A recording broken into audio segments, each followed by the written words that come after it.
Hai semuanya, balik lagi sama Calon Sarjana. Kalian pasti pernah kan ngeliat toko kacamata mewah ataupun restoran gede yang selalu sepi tiap hari, tapi herannya kok bertahun-tahun nggak pernah bangkrut ya? Apa mereka diam-diam pakai trik cuci uang? Atau gimana nih? Hai, aku Jenny, dan hari ini kita bakal sama-sama bahas bagaimana cara toko-toko ini bisa survive dan strategi cari cuannya mereka ya guys. Udah penasaran? Yuk kita bahas. Nomor 5. Toko kacamata. Entah itu di mall, di pasar, ataupun di ruko pinggir jalan, tempat usaha yang satu ini bisa dibilang hampir selalu sepi pengunjung ya teman-teman.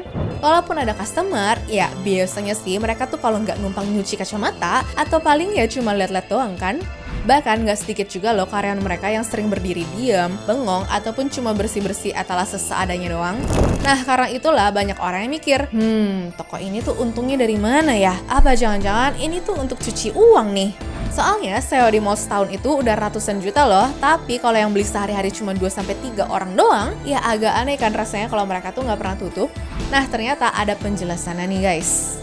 Banyak toko kacamata bisa bertahan lama bukan karena disupport dari duit haram, melainkan gara-gara mereka ngambil untungnya tuh gila-gilaan banget. Frame yang dijual jutaan tuh bisa punya biaya produksi cuma puluhan ribu doang. Satu pelanggan aja berarti udah cukup ya untuk menutup operasional seharian. Ditambah lagi, kacamata itu barang abadi, enggak busuk seperti makanan, enggak ketinggalan tren seperti baju juga ya. Stok yang enggak laku bulan ini, nilainya tuh tetap utuh tahun depan. Apalagi buat merek-merek terkenal seperti Ray-Ban, Gucci, Ted Baker, ataupun Tom Ford. Meskipun dibuatnya di negara anta beranta dan juga dengan modal yang murah, tapi kalau udah masuk ke toko mah harganya bisa sampai jutaan dan gak ada yang komplain sama sekali. Lagian kacamata itu penting karena kalau jelek bisa mempengaruhi penampilan kalian juga kan guys. Itulah kenapa pemilik toko nggak pernah panik walaupun nggak ada yang beli seharian. Ditambah lagi kacamata itu kan selalu dibutuhin ya. Maksudnya nih, kalau ada orang yang punya mata minus, plus, ataupun silinder, biasanya kan bakal harus pakai kacamata seumur hidupnya dong. Berarti bisnis itu dibutuhkan sama mereka. Bahkan buat orang yang sudah operasi lasik biar minus ataupun plusnya tuh hilang, tapi operasi itu kan nggak menjamin bakal hilang selamanya ya. Kalau sampai kambuh lagi, ya pemilik toko kacamata bakal kedatangan satu customer lagi. Jadi meskipun toko kacamata di satu daerah tuh banyak saingannya, tapi ya karena customer yang butuh juga bejibun, tinggal tunggu aja deh ya sampai ada konsumen yang muncul. Soalnya kalau handphone baru ataupun jalan-jalan ke satu negara bisa ditunda karena nggak punya uang, tapi penglihatan buram nggak bisa ditunda lagi guys. Dan dengan trik marketing yang bagus, kalian bisa aja bukan kesana buat cuma beli frame sama lensa biasa. Tapi mungkin nih bisa upgrade lensa fotokromik lah, lensa anti radiasi lah, bahkan upgrade garansi seumur hidup kalau mendadak jatuh dan juga patah ya. Nomor 4. Pom bensin. Berhubung sekarang pom bensin kuning, hijau, sama biru itu suka langka, alhasil pom bensin merah jadi jawaban semua orang ya guys. Makanya jangan heran kalau di kiri kanan jalan SPBU merah ini antriannya tuh tumpah-tumpah, sedangkan SPBU warna-warna lainnya tuh pada kosong dan juga karyawannya berdiri santai aja. Ini apa dia nggak rugi ya? Kita hitung-hitungan dulu deh ya. SPBU butuh lahan minimal sekitar 1000 meter persegi. Harga tanah di Jalan Sudirman menurut list properti ada di kisaran 180 sampai 200 juta per meter perseginya. Di SCBD bisa tembus 300 juta rupiah ya guys, dimana artinya tanahnya tuh doang udah ratusan miliar. Belum bangunan, tangki, gaji 3 shift, listrik pun 24 jam. Pertanyaannya, kalau sekarang banyak yang kosong nih stoknya, kenapa ya mereka masih pada buka dan gak berujung bangkrut? Dan setelah aku cari-cari jawabannya, mentok ke satu penjelasan yang masuk akal, yaitu mereka bukan jualan bensin, mereka tuh lagi nungguin tanah. Lagian gak ada bensin yang bisa dijual sama mereka kok. Bayangin ya, teman kalian beli tanah strategis lalu cuma dipagerin aja nih. Tiap tahun dia keluar uang buat PBB dan juga sapam dong ya. Nah, orang properti menyebutnya holding cost.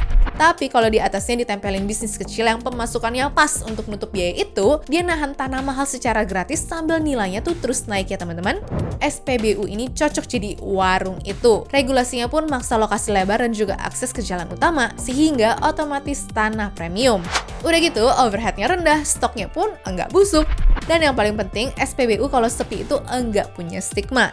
Sedangkan kalau restoran sepi, langsung dicap enggak enak kan? SPBU sepi, ya kalian tinggal lewat aja. Nah, makanya begitu kalian ngerti polanya, teman-teman pasti mulai ngeliat hal yang sama di mana-mana deh. Mungkin mereka enggak gagal, mungkin mereka cuma lagi nungguin sesuatu yang lain ya guys.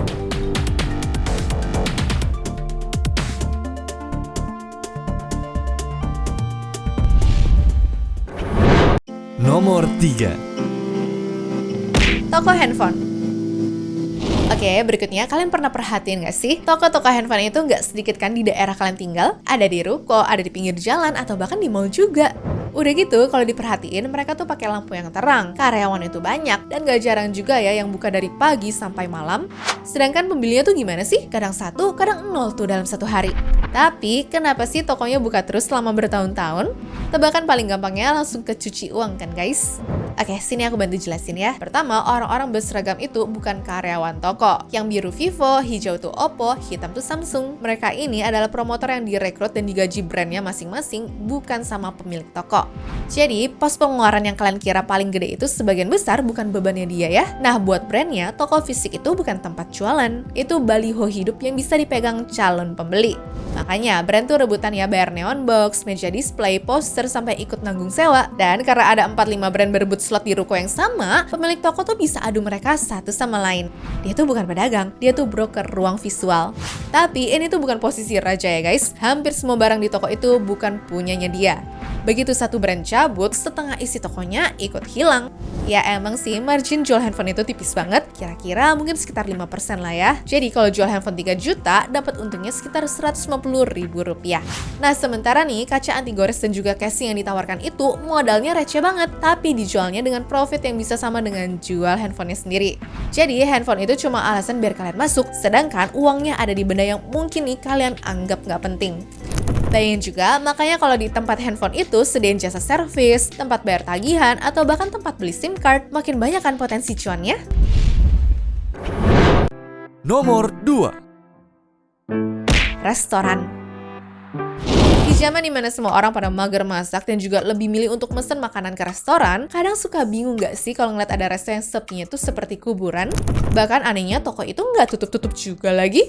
Padahal kalau pakai logika kasar, kita pasti langsung hitung biaya sewanya, biaya gaji minimal 8 karyawan, listrik 16 jam, sampai bahan baku yang total boncosnya bisa sampai puluhan juta sebulan. Nah, tapi sebenarnya itu cuma pemikiran kalian aja sih. Soalnya, kemungkinan besar resto itu emang sepi pengunjung fisik, tapi rame pesanan online. Atau bisa karena kalian tuh datang di jam yang salah, alias udah bukan jam makan sehingga restorannya tuh sepi ya guys.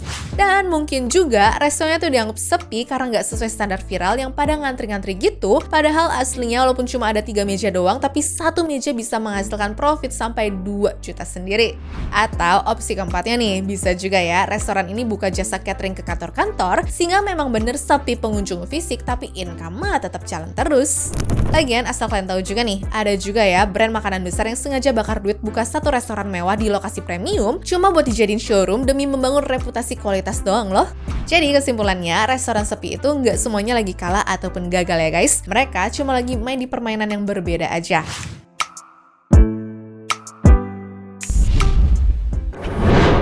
Nomor 1. Toko emas.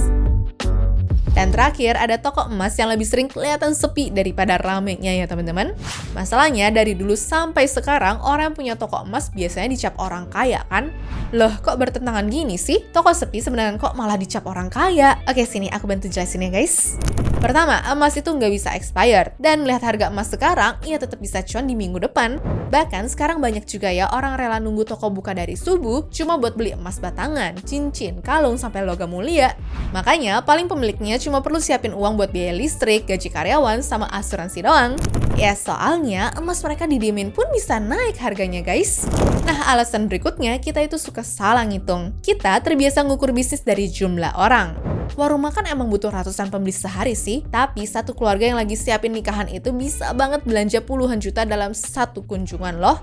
1 jam kemudian mereka pulang dan toko itu kelihatan sepi lagi kan? Nah berarti sedikit pembeli nggak sama dengan sedikit uang. Berikutnya juga nih, biasanya tuh pelanggannya bukan pelanggan biasa. Di Indonesia, emas udah lama jadi tabungan yang bisa dipegang, dimana biasanya dibeli waktu lagi ada rezeki lebih, atau dijual waktu atap bocor, ataupun juga anak masuk sekolah.